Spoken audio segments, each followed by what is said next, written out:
Hello guys नुआ एक video रे स्वागत है।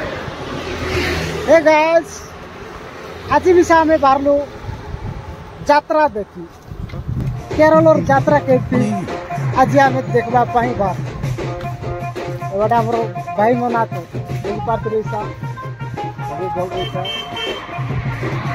एबे क्या तुम्हें केमती आज सब भल तो आमर बाटे सब वर्षा पाग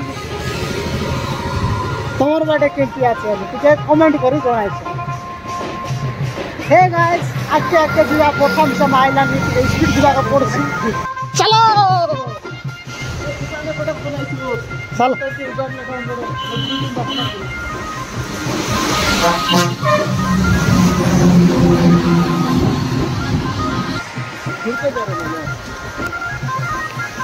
अरे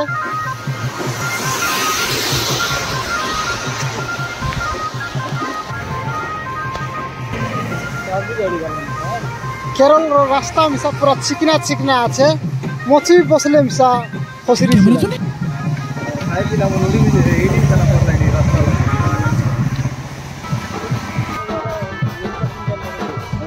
आरी गोटे मेंबर जॉइन हो गला गाइस एही पर तुसा आसाम किधर जाएगा भैया? हम तो बाल कटिंग करने को जाएगा कि सेंडी कटिंग करेगा? नीचे का ना ऊपर का? ऊपर का ये चला जाएगा। क्यों रे पीने का पानी को क्यों डरते हो?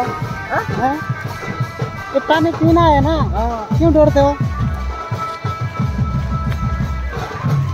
बहुत वर्षा स्टार्ट हो गला गाइस। हे गाइस वर्षा रे बिजी बिजी आसी आम गोटे दुकान करे ठिया होइछु देखि पात्र इटा हमर आसमिया भाई मिसा पूरा समझ रहे हो जीवा पाई बोल समझ रहे हो फुल एंजॉय रे आछे बहुत वर्षा आइलानी गाइस। हे गाइस गोटे जिंसो देखाइबी तुमके आम फुल एबे जाको फुटलानी केरला सबु बेले फुटती रहीसी कसीदार 30 आम 30 सबु आम जाम पनस सबु केरला सबु बेले सबुटा मिलसी। हे गाइस एतकी रे हमर ब्लॉग शेष कलोनी पांगवा यात्रा देखा वीडियो टाइम पास वीडियो भल लागले लाइक शेयर कमेंट सब्सक्राइब करा।